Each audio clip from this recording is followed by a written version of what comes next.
하는 것이 있습니다. 어떤 사람은 돈을 사모하고, 어떤 사람은 건강을 사모하고, 또 어떤 사람은 지식을 사모하고, 저마다 사모하는 것들이 있습니다. 그런데 우리 주님을 믿는 신앙인들이 반드시 사모해야 할 것이 있습니다. 그것은 천국입니다. 신앙인들은 반드시 천국을 사모하는 신앙을 가져야 합니다. 사람은 누구나 다 죽습니다. 이것은 확실하고 불변한 것입니다.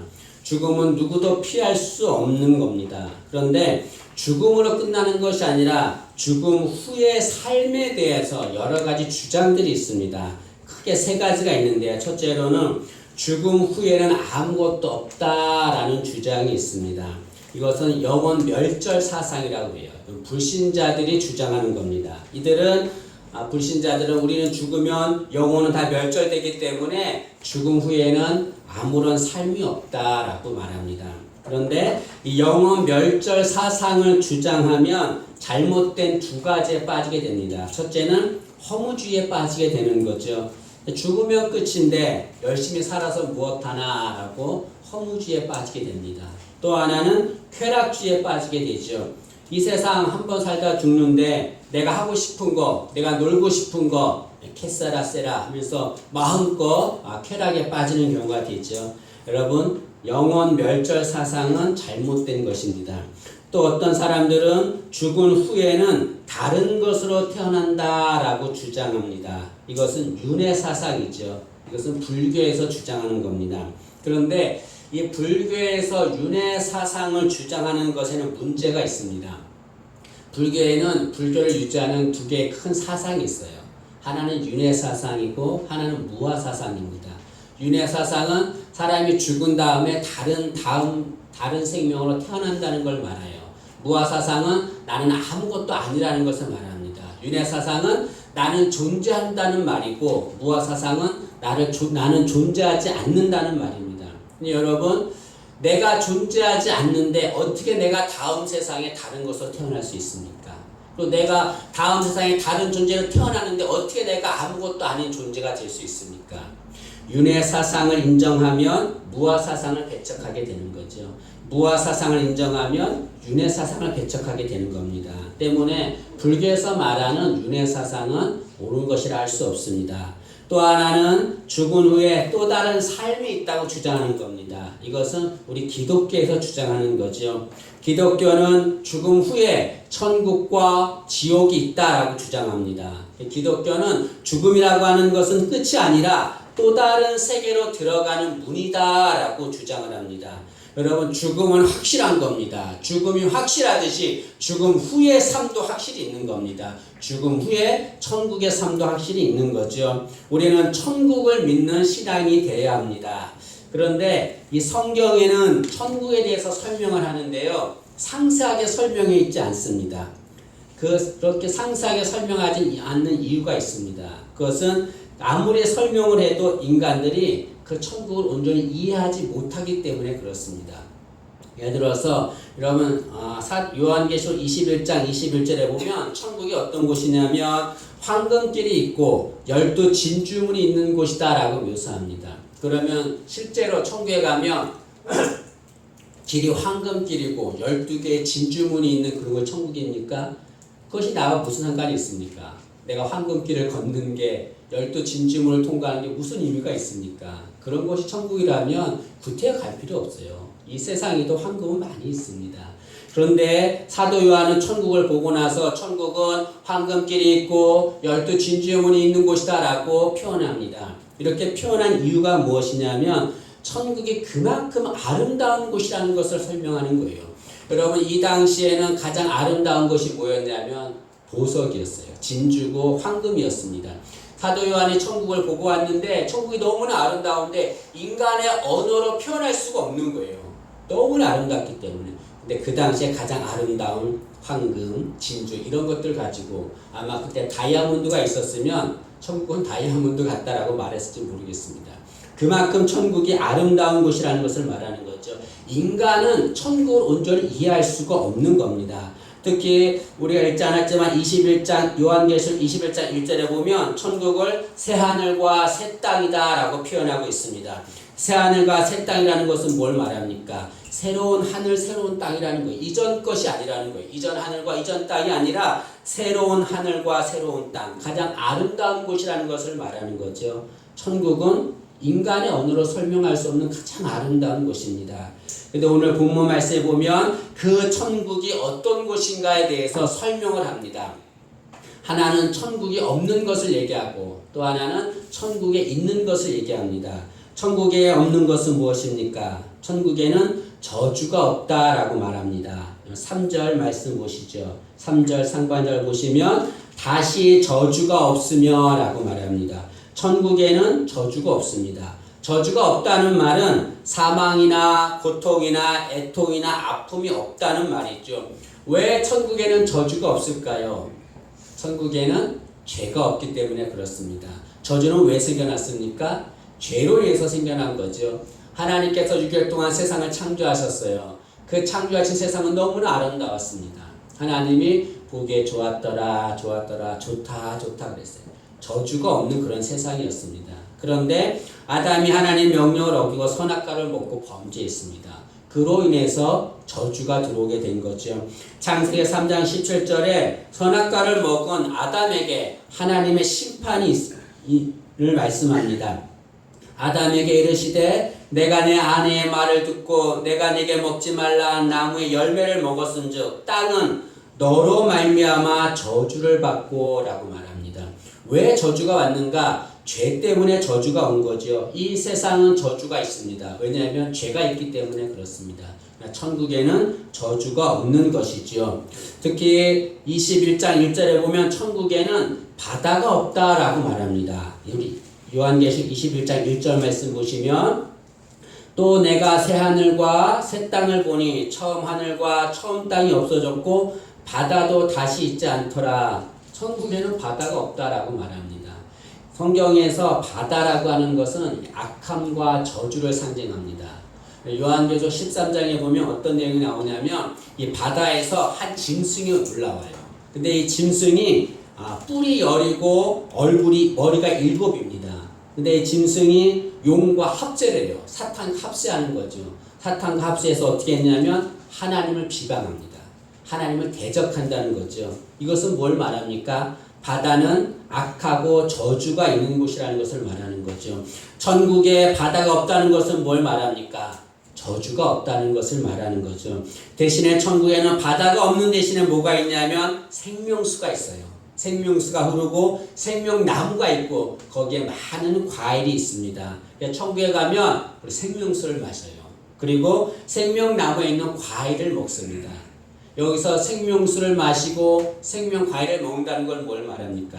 저주는 다 사라지고 영원한 생명이 우리에게 임한다는 걸 말하는 거죠. 여러분 1절과 2절 말씀을 보세요. 1절을 보시면 또 그가 수정같이 맑은 생명수의 강을 내게 보이니 하나님과 및 어린 양의 보좌로부터 나와서 길 가운데로 흐르더라. 강 좌우에 생명나무가 있어 12가지 열매를 맺되 달마다 그 열매를 맺고 그 나무 잎사귀들은 만국을 치료하기 위하여 있더라. 생명수를 마시고 생명 과일을 먹으면 만국을 치료한다라고 말해요.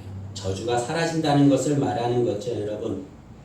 또 천국에서는 어떤 것이 있냐면 천국에 가면 주님께서 우리의 눈물을 닦아준다라고 말합니다. 21장 4절 말씀 보시면 모든 눈물을 그 눈에서 닦아주시니 라고 말합니다. 여러분 우리가 이 세상 살 때는 저주 때문에 많은 눈물을 흘립니다. 애매하게 고난도 당하고 아픔도 당하고 모욕도 당하고 말로 표현할 수 없는 눈물을 많이 흘려요. 그런데 천국 가면 주님께서 그 눈물을 다 닦아준다고 합니다. 그 눈물을 닦아준다는 것은 뭘 말하는 거예요? 천국에는 눈물을 흘릴 일이 없다는 거예요. 저주가 없다는 것을 말합니다. 여러분 천국은 저주가 없는 곳입니다. 우리가 그 천국에 들어가는데 어떤 몸으로 들어가냐면 변화된 몸으로 들어간다라고 말합니다. 사람은 죽을 때 매장을 하는 사람이 있어요. 또 화장을 하는 사람도 있습니다. 또 어떤 사람은 화장을 하면 그걸 태우기 때문에 나중에 우리가 부활하지 못하는 거 아니에요 라고 말하는데 그렇지 않습니다. 매장을 하든 화장을 하든 아무런 상관없습니다. 나중에 우리는 예수 믿는 사람들은 변화된 몸으로 천국에 들어가게 되는 거죠. 빌립보서 3장 21절에 그는 만물을 자기에게 복종하게 하실 수 있는 자의 역사로 우리의 낮은 몸을 자기 영광의 몸의 형체와 같이 변하게 하시리라. 주님께서 어떻게 하시냐면 우리의 낮은 몸을 영광의 몸의 형체와 같이 변하게 하신다고 그랬어요. 여기 낮은 몸이 나오고 영광의 몸이 나옵니다. 낮은 몸은 뭘 말합니까? 이 세상에서 저주로 고통당하는 몸을 말하는 거예요. 영광의 몸은 저주가 없는 변화된 몸을 말합니다.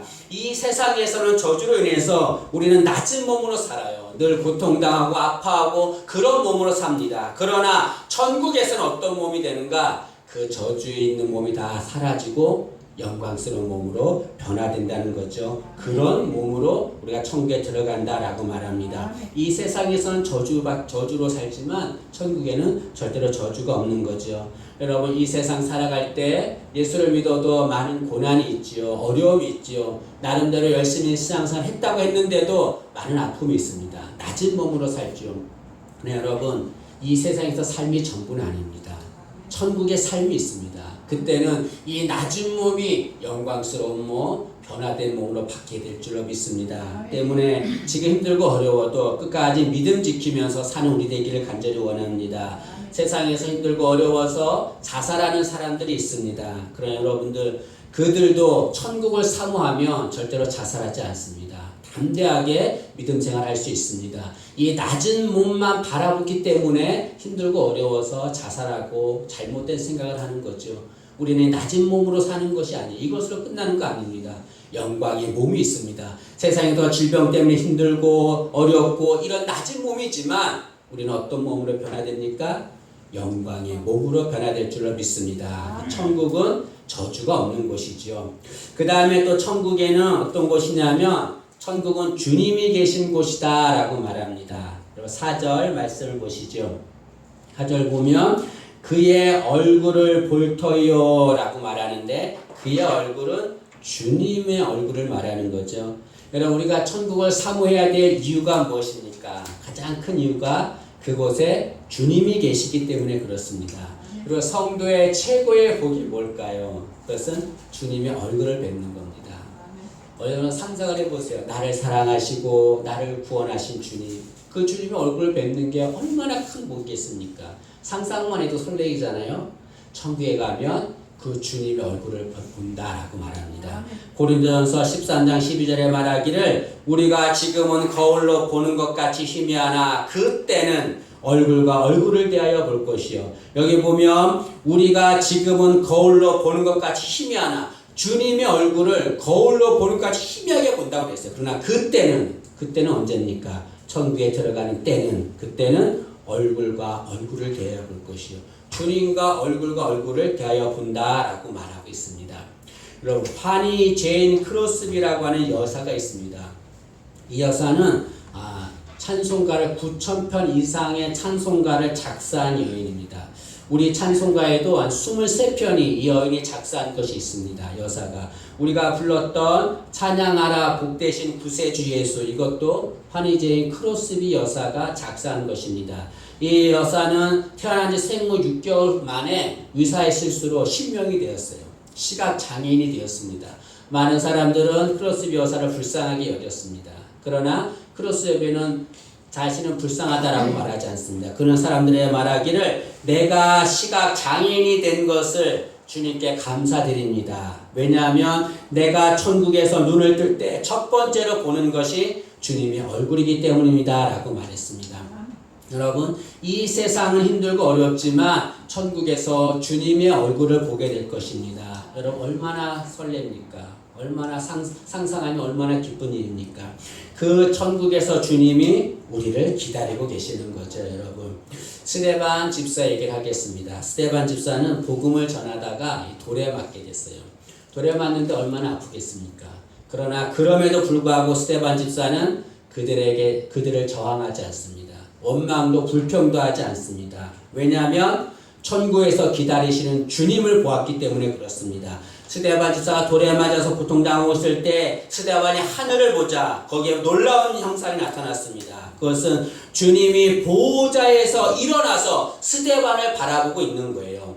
사도행전 7장 55절과 56절에 스데반이 성령 충만하여 하늘을 우러러 주목하여 하나님의 영광과 윈 예수께서 하나님 우편에 서신 것을 보고 말하되 보라 하늘이 열리고 인자가 하나님 우편에 서신 것을 보노라. 주님께서 보좌에서 일어나서 스데반 집사를 보고 있는 겁니다. 아마 주님은 스데반 집사를 보면서 이렇게 말했을 것입니다. 스데반 집사야, 조금만 참아라. 나를 위해서 고난당하는 거 내가 다 안다. 조금만 참아라. 내가 천국에서 너를 기다리고 있겠다. 조금만 참으면 천국에서 나를 만날 것이다 라고 말했지 않았을까 생각합니다. 스데반 집사는 자신의 고난당하는 것을 보신 주님을 보고서 이렇게 생각했을 것입니다. 아, 주님께서 하시는구나. 내가 주님을 위해서 고난당하는 거, 주님을 위해서 믿음 지키며 사는 거 주님이 다 하시는구나. 그리고 천국에서 나를 맞이하기 위해서 기다리고 계시는구나. 스데반 집사는 천국에서 기다리시는 주님을 바라봤습니다.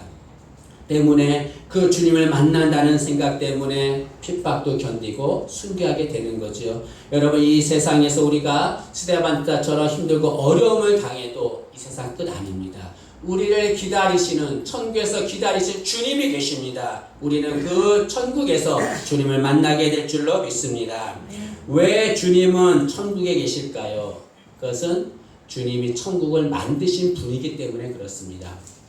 주님께서 이 세상에서 제자들과 사시다가 이제 승천하시게 됐어요. 이제 십자가에 죽으시고 승천하는데 제자들이 막 염려하는 거예요. 두려운 거예요. 주님 떠나시면 어떡하는가 막 두려워요. 그렇게 두려워하는 제자들에게 주님께서 하신 말씀이 있습니다. 요한복음 14장 2절과 3절인데요. 내 아버지 집에 거할 곳이 많도다. 내 아버지 집은 천국을 말하잖아요. 내 아버지 집에 거할 곳이 많도다. 그렇지 않으면 너에게 일렀으리라. 내가 너희를 위하여 거처를 예비하러 가노니. 거처를 예비한다는 건 뭘 말합니까? 제자들이 살 곳을 주님이 만드신다는 거지요. 가서 너희를 위하여 거처를 예비하면 내가 다시 와서 너희를 내게로 영접하여 나 있는 곳에 너희도 있게 하리라 라고 말합니다. 두려워하는 제자들에게 두려워하지 말아라. 천국이 있다. 천국에서 내가 너희들을 살 곳을 다 마련해 놓고 내가 다시 와서 너희를 그곳을 인도할 것이다 라고 말하고 있습니다. 여러분, 두려워하는 우리에게 주님이 하시는 말씀인 줄을 믿습니다. 절대로 두려워하지 말아라. 염려하지 말아라. 근심하지 말아라. 내가 너희를 위해서 천국을 예배해 놓고 거기서 너를 기다리고 있다라고 말하고 있습니다. 여러분, 이 세상의 삶이 전부는 아닙니다. 우리는 천국을 사모하는 신앙이 되어야 될 줄로 믿습니다. 그 천국에서 우리는 주님과 어떤 삶을 살게 됩니까?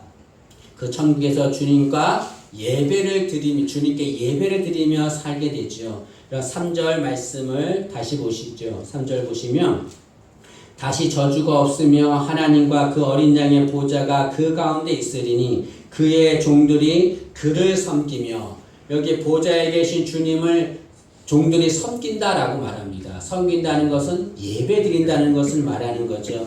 여러분, 천국에서는 주님께 우리가 감사함으로 예배드릴 것입니다.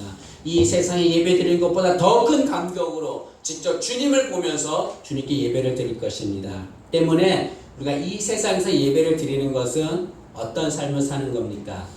천국의 삶을 사는 거죠, 여러분. 우리가 이렇게 자리에 모여서 예배를 드리잖아요. 이 자리가 천국인 거예요. 이 드리는 예배가 주님께 받으시는 천국 예배가 된 줄로 믿습니다. 여러분, 천국에 가면 주님을 만날 것입니다. 그러나 주님만 만나는 게 아니에요. 주님 외에도 우리 천국에 가면 신앙의 선배들을 만날 것입니다. 믿음을 지켰던 노아, 아브라함을 만날 것입니다. 모세를 만날 것입니다. 사도 바울을 만날 것입니다.